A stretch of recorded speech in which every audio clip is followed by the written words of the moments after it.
poem by a wonderful American poet, a writer, MaryOliver.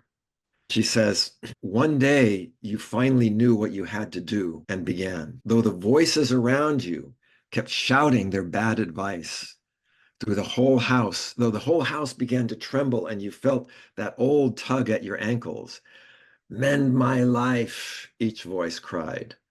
But you didn't stop. You knew what you had to do, though the wind pried with its stiff fingers at the very foundations through their melancholy, and their melancholy was terrible. It was already late enough, and a wild night, and the road full of fallen branches and stones. But little by little, you left their voices behind and began to burn through the sheets of the clouds.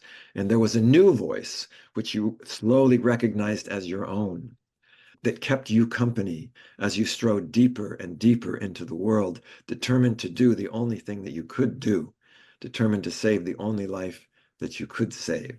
I think that's a really interesting example of what we're calling this notion of a journey. And we could hear in that poem this notion that Steve Jobs was referring to in the quote about the dogma, the noise of other people's opinions, these other voices, and then how we find our own inner voice, that voice that is going to be our guide,